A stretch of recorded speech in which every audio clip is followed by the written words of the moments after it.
Dans ce numéro de Jonquière et aujourd'hui, nous nous sommes rendus dans un lieu mal connu des Jonquiérois, le parc solaire des Cinquins, accompagné de Thierry Pesanti, délégué à l'urbanisme. Nous nous trouvons au quartier donc, des Cinquins, à la ferme photovoltaïque, qui est appelée aussi la ferme de la Palue, qui a une superficie d'environ 11 hectares. Donc il se trouve que ce site avait plusieurs particularités, c'est-à-dire c'est une ancienne carrière qui a été exploitée pendant des années, dont le trou béant a été bouché parce qu'il a été aménagé en une décharge à ciel ouvert. Donc dès 2008, nous avons un petit peu municipalité, nous avons réfléchi un petit peu aux possibilités de réhabilitation que nous imposait donc l'État. En termes de réglementation sur les décharges à ciel ouvert, il fallait savoir qu'il nous imposait donc de réhabiliter la décharge, notamment, et nous est venue l'idée donc de la réhabiliter en produisant de l'énergie propre, de par sa situation, puisqu'elle est à proximité directe quand on traverse la RD 999 de la centrale électrique. Avec un très léger impact visuel, notamment de la route, on ne la voit quasiment pas. Alors, qui dit parc photovoltaïque dit production d'électricité. Qu'en est-il ici? La production est d'environ 5 MW annuels, ce qui correspond à peu près à la consommation, à 2 fois et demi la consommation des foyers de Jonquière-Saint-Vincent en électricité, hors chauffage. C'est quand même relativement intéressant.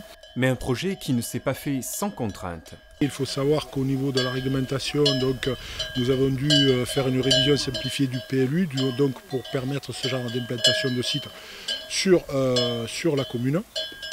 Nous avons été impactés aussi par la loi sur l'eau, la loi notamment du PPRI, qui a aussi grévé le projet puisqu'ils ont été obligés donc, dans leurs études de rehausser les supports, notamment des panneaux photovoltaïques. Mais les panneaux photovoltaïques ne sont pas les seuls occupants de ce parc.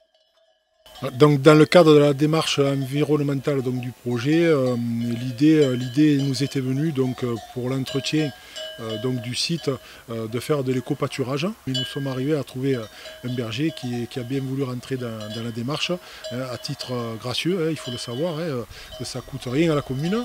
Mais l'éco-pâturage, c'est quoi? Alors l'éco-pâturage, en fait, ça consiste à mettre des moutons, comme on dit chez nous, des bédigues donc, dans le champ et de les laisser jusqu'à ce qu'ils aient raclé le prix tout simplement. Nous, ça nous arrange parce que, bon, déjà on ne paye pas pour, on ne paye pas les terres, ça nous arrange beaucoup. Sur place, il y a 350 à peu près, 350 mères, oui. Quelques béliers. Alors, il faut le dire, la configuration technique du parc se prête parfaitement au pâturage. En effet, si l'on regarde la présence des panneaux photovoltaïques ne représente seulement qu'un tiers de la surface du terrain. Ils sont ancrés au sol par un système de pieux, donc il n'y a pas de massif en béton, il n'y a pas non plus de construction en dur, encore moins de personnel sédentaire présent en permanence sur le site.